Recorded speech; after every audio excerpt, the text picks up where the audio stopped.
faire, faire, faire, faire. Mesdames et messieurs, je vous souhaite la bienvenue à notre période de questions exclusives à notre site Web, une période au cours de laquelle on permet aux gens qui assistent à l'émission de poser des questions à nos invités. Je vous passe la parole, madame. Oui, ma question s'adresse à M. Paul Martin. Nous n'avons pas vraiment abordé la question de la richesse de la République démocratique du Congo qui fait qu'elle est aujourd'hui victime de sa propre richesse.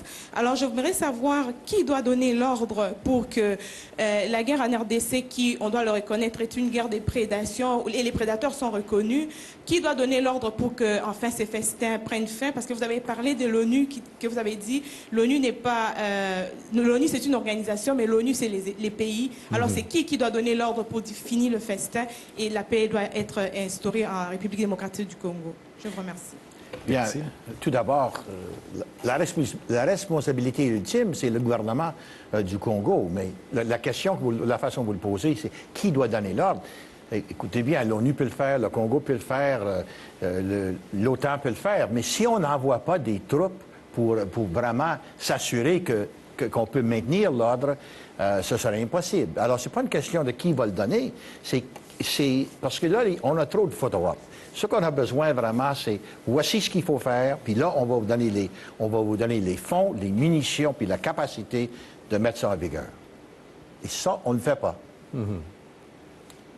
Et puis, on le disait un peu, il y a un problème d'initiative là-dedans, parce que c'est bien sûr des États membres, mais il faut une sorte de dynamisme.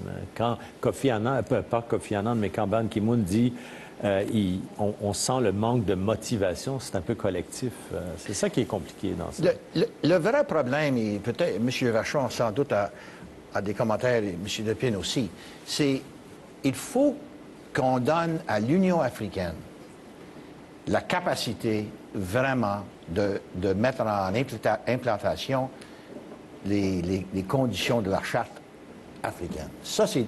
Si l'Union africaine est là, et si on ne donne pas à l'Union africaine la capacité de mettre en application, en exécution, ce qu'il veut faire, ça ne livrera pas. Et puis on n'en parle jamais de cela. Et puis c'est pas seulement les pays de l'extérieur. Il va falloir que les pays africains appuient l'Union africaine. Je ne sais pas ce que vous en pensez. Oui, mais de toute façon, l'Union africaine, c'est les pays africains, et c'est par eux que tout va commencer. Mais comme vous avez dit, je veux dire, la guerre en RDC aujourd'hui, elle est intra-RDC. C'est pas comme 2002-2006. Mademoiselle Hans, il n'y a pas le... Bon, on parle du Rwanda aujourd'hui, mais à l'époque, il y avait l'Ouganda, le Rwanda, le Burundi, le Zimbabwe, l'Angola. C'était un conflit mondial sur le continent africain. Aujourd'hui, c'est vraiment, en gros, des Congolais contre des Congolais qui se tapent sur la tête.